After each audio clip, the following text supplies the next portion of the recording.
Hey everybody, Deborah Morgan with Kids Health Revolution. I'm here with another everyday meal recipe for you, and this one is actually for a great snack option for your kids to take to school with them. So it's nut-free and it's going to be packed full of nutrition, just what they need for a healthy snack in their lunch kit. So we are using, well actually what we're making, let me tell you what we're making. We're making, instead of a sesame snap, we're making a hemp seed and pumpkin seed snap. Now, the reason that I'm not using sesame seeds in this is because sesame seeds are very high in copper, which for lots of people isn't a problem. For my little guy, it is. His copper zinc ratio is a little bit off, so we have to be a little bit careful about how many coppery foods he's eating.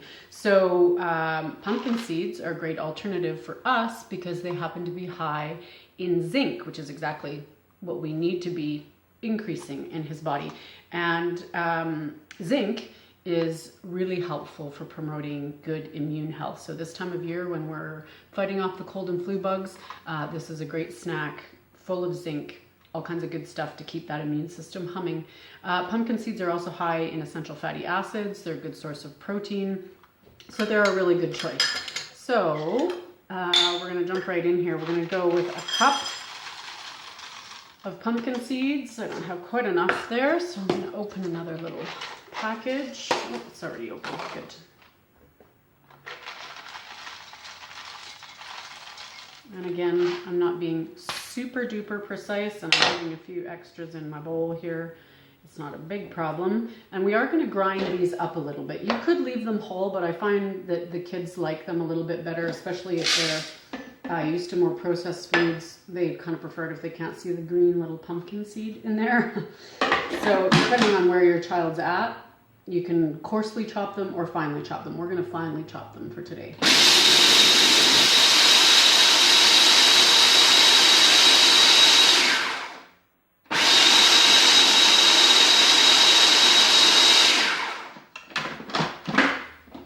Okay, so those are nice and finely chopped. They still have a bit of a green hue, but it kind of comes out when you cook them in the oven. So you don't need to worry about that. It's a little picky little monster on your hands. So then we're going to put in a cup of hemp seeds. And hemp seeds are amazing protein. They're full of omega fatty acids that we need, essential fatty acids. They actually are a complete protein as well, one of the few vegetable sources of complete protein, so they are great for anybody who happens to be a vegetarian. And the other thing about them that's kind of interesting in terms of a seed, because most of our seeds and nuts have those anti-nutrients on them that can make them a little bit difficult for delicate digestive systems to break down and digest properly, and the hemp seed actually doesn't have that, so it's a little bit more easily digestible. You can put it into smoothies, into crackers, into grain-free granolas, all kinds of stuff you can do with this amazing seed. So we've got our pumpkin seeds and we've got our hemp, and then we're going to put in a nice big tablespoon of medicinal mushrooms. So in this case, the one that I'm using today is turkey tail. I have this one on hand because it's great for my son with autoimmune. Turkey tail is known for its immune modulating properties. It's also known as a great anti-inflammatory. So this is a great brand, New Earth Organics. And they have all kinds of different ones. You can get one that's called Liver Force, and so I think it's Liver Force, liver something. And it's a blend of a bunch of different mushrooms. You can get plain chaga, plain reishi, whatever it is you're looking for. And it makes a great addition into something like this because it just sort of boosts up that nutrient profile of a sweet little snack like this. And it hides very nicely in there. It doesn't have a mushroomy taste at all to it. So you get a little extra boost in there, a little superfood boost. Now we're going to add in here a 1/4 cup of ground white chia. Now I like to use ground with this because it doesn't get stuck in the teeth in the same way as the whole chia seed does when you make crackers and things with it. And it just helps it really bind together and stick nicely. So this is the brand that I use, but whatever you can get your hands on for ground chia. is all good. You could use the black as well. It would work just as well. And then we're also going to use about a 1/4 cup of, coconut flour. You could also use almond flour if you don't like coconut flour, or for some reason you're needing to avoid the coconut flour. Almond flour would work, but my son can't take nuts to school. We've got lots of kids with nut allergies at his school, so I avoid the nut flours when I'm making things for his class. And then we're just going to put in a nice pinch of sea salt. And I like to just mix that together a little bit. Get it kind of incorporated. I'll show you what it looks like. All mixed together there. And then on the stove, I have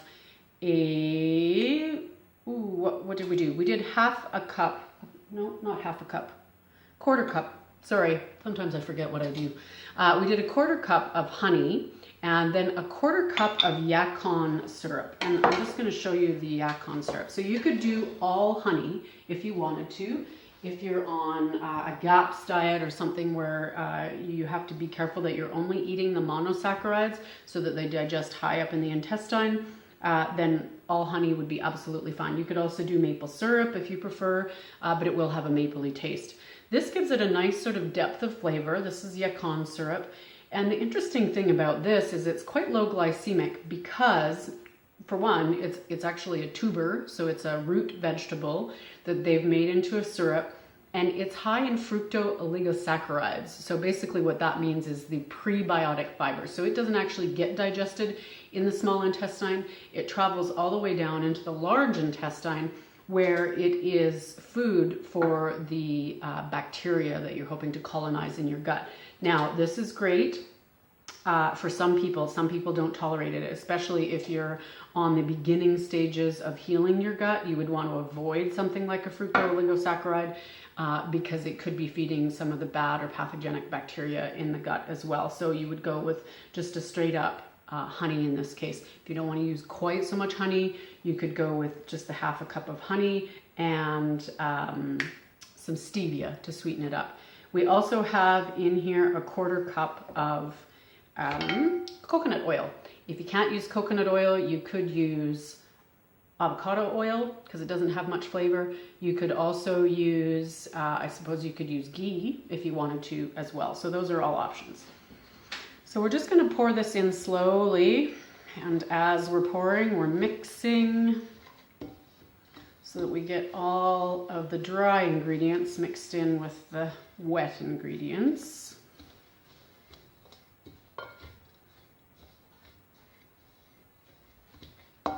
And just slowly start to incorporate it all together. I don't know how much of that you can see at the moment, but I'll show it to you in just a sec.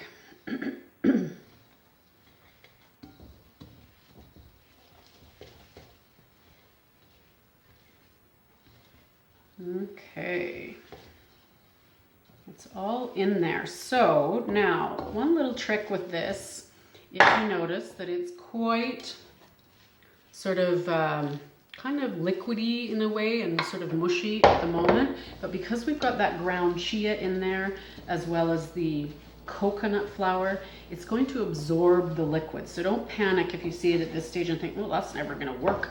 It's too loose. Just work it for a little bit longer and you'll start to see already that it's getting quite a lot firmer, your dough.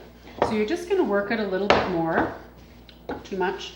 And then what I like to do usually is let it sit for about 5 minutes or so, so that we make sure that all of the fiber that's in the coconut flour and the chia seeds have soaked up the moisture, and we've got kind of a dough that we can stick together in a ball and then roll out. Okay, so this has been sitting about 5 minutes and it's ready for us to form into balls and roll out so that we can bake it in the oven. So I'm just going to get rid of a couple of things here so I have some space.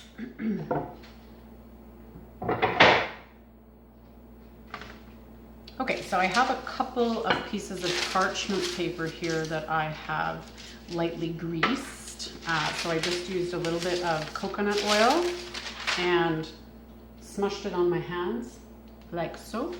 I usually put my coconut oil when I'm doing stuff like this in a little dish so I don't have to dig into the barrel every time. And then I just smooth it out over the parchment paper, and that just keeps it from sticking. Okay, and then I've got it on my hands.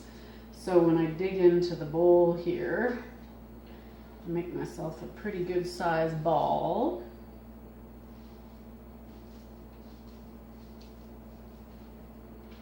Okay, so we're just making a nice ball of dough.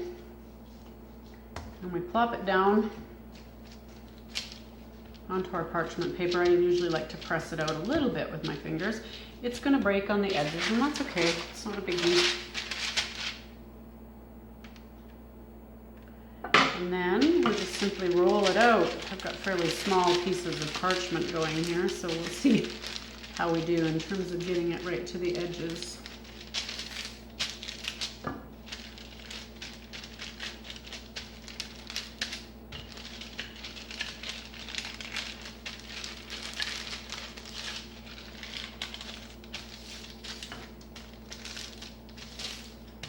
So you can see I'm just sort of turning my parchment so that I can feel and know where I need to just roll a little bit more. And you can make these as thick or as thin as you like. So usually a sesame snap is usually quite thin, right? But you could make them a little bit thicker. They'd be a little chewier that way. Now, let's see if I can lift these up so that you can see them. You can see that they kind of broke on the edges a little bit. Again, not a big deal. We can just push them together where we want to, wherever you see a couple of little cracks. And it's fine. If you want Pinterest-worthy crackers or Instagram-worthy crackers or sesame snaps, we're going to show you how to do that afterwards. So there's what you've got. You want it pretty thin. So, you know, I'm gonna say like 1/4 of an inch. And then I just lift this up and plop it right onto my cookie sheet. So we would do that with the rest of the dough. Roll it out just exactly the same way as I have.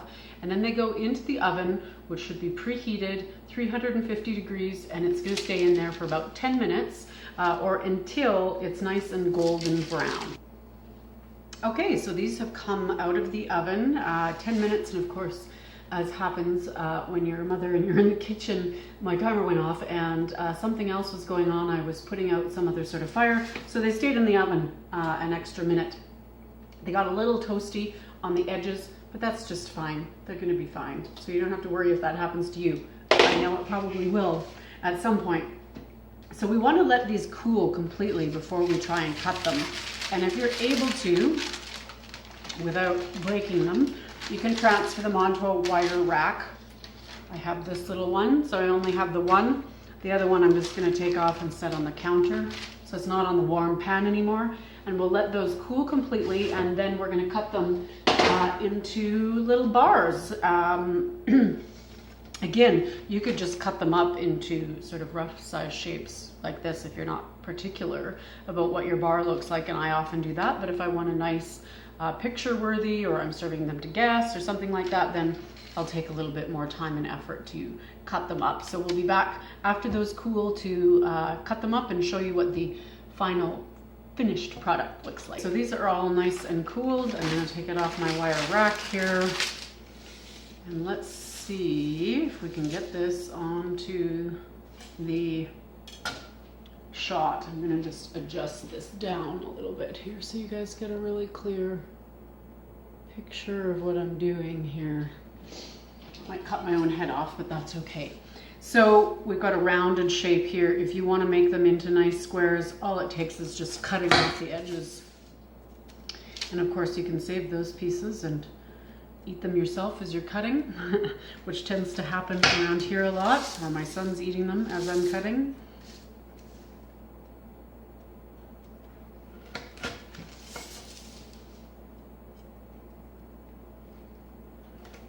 This one's sort of a weird shape, so we've got one here that's not going to be quite square. So, you know, if we're being really perfect about this, we can sacrifice that one too. you know, most of the time kids don't care if they're a bit of a funny shape, especially after they've tasted them. If you've got a child that's quite used to like a processed food type of bar, then you might want to make sure they're really perfect shapes for the first little while, and then once they know and they've tasted them and they know that they're super yummy, then I don't think that they're so picky about exactly what it looks like. And there you go, perfect little pumpkin and hemp seed snap. Really tasty little treat, full of great nutrition. It's going to keep your kids energetic and learning and growing and doing all the stuff that they're supposed to be doing.